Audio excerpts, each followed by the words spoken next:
Diddy kept looking at me, and Kanye kept looking at Lauren, and like they were exchanging glances, and I'm like, they're like watching me strangely. And I'm like, okay, let me pretend to drink, and like I'm not actually doing it.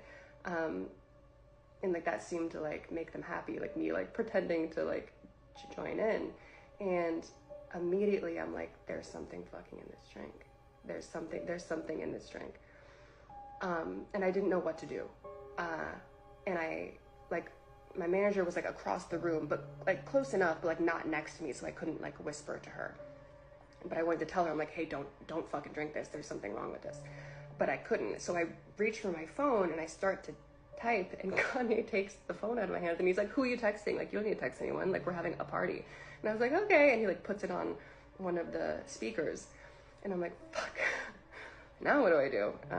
Like, I don't know what to do. And I see my manager take a sip. And I'm like, fuck. Now what do I do? And then I see her take another sip. 2 sips out of this little vodka cranberry cup. And I'm like, oh, what do I do? 2 sips, and I watch her face flush. And all of a sudden, like I look over and she's speaking really loud and like making jokes, and I'm like, whoa, like this isn't her. Like she doesn't make jokes. She's fucking terrified of people. Like she doesn't even talk. And I was like, it's already hitting her. Like 100%, I just knew that the drinks were all laced with something. And she starts like almost being like belligerent a little bit, but not in like a crazy way, just like really enjoying herself. And I'm like, that's not her. She doesn't even want to be here. Like, this is weird. And all of a sudden she like dismisses the studio host. Like, she's like, you can leave. And I'm like, oh my God, like what's going on? And the girls file out. They go to like a different studio, or they go somewhere.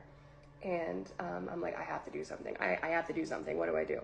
And I go to get my phone where Kanye put it on one of the speakers. And as I'm going to get it, I turn and my manager's walking out. And I'm like, no. Like, where are you going? So I see her start to leave. And I'm like, where are you going?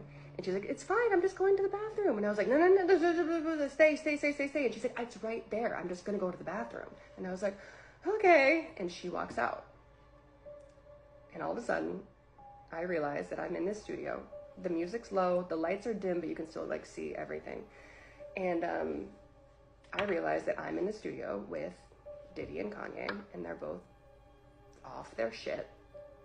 And there's 3 other men, an executive that works with Kanye, his engineer, and his cousin, and me, alone. And I'm like, oh, fuck. Okay.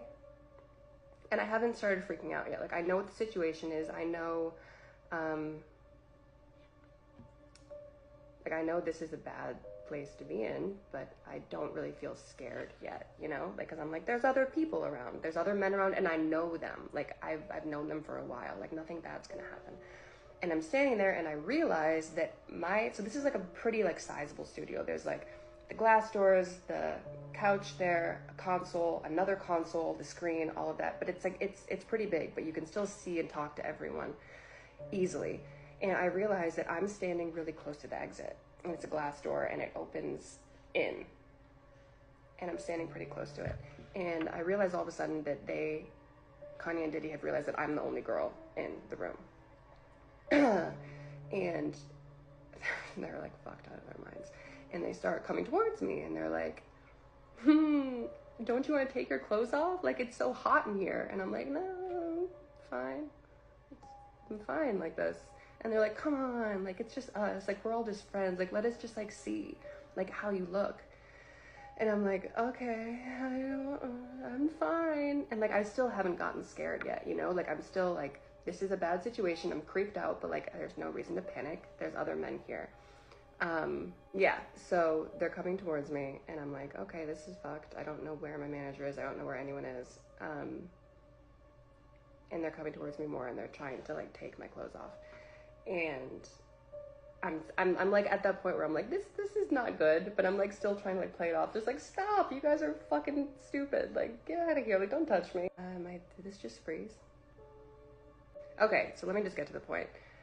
So they start trying, like, they're like pawing at me. Like, they're both drunk, probably on something else. And I start to get a little bit apprehensive because I'm pretty much like backed up against the wall. Like, there's only one exit and I'm pressed up against this door. And I'm still not completely terrified yet, but I'm like, you guys stop, like stop. And they're getting to the point where they have like ripped my shirt off. And like, I'm like almost fully exposed at this point. And they're both coming at me. And I'm like, you guys, like seriously, this isn't funny anymore. And I look to my left where his executive is. Like, we know him pretty well. Like, we've been around him a lot.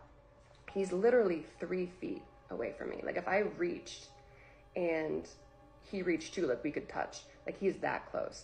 And I look and I'm like, hey, like I give that look where I'm just like, come on, like step in. Like, this isn't cool. Like, you're a grown man. Like, you're like 50 years old. I know you have a family. Like, you know this isn't right. Like, do something. And this is the part that for as long as I live, I will never fucking forget. It isn't actually the aspect of being sexually assaulted. That's not what haunts me. It's this. It's as these two grown men were pawing at me, trying to take my clothes off, I look over to this man asking for help, and I literally mouth the word help. And we lock eyes. And he looks away.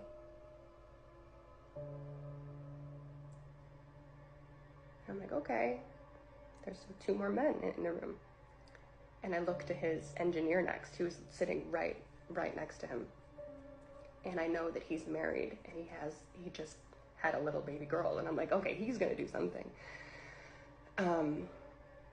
And I look at him next and I'm like, okay, like do something, say something, do anything. And he looks down at his phone and starts texting. And then I was like, oh, fuck. I look at Kanye's cousin next. And I'm like, do something, you know, like fucking do something. And he spins his chair around. And that's when that like gut-wrenching fear set in. And I was like, oh shit. No one's fucking saving me tonight. No one's gonna do anything. No one's gonna do fucking anything. And that's when I was truly fucking scared. At this point, they had ripped my shirt off and they were trying to get my pants off. And I realized that I was completely alone. And I closed my eyes for a second. And I was like, God help me.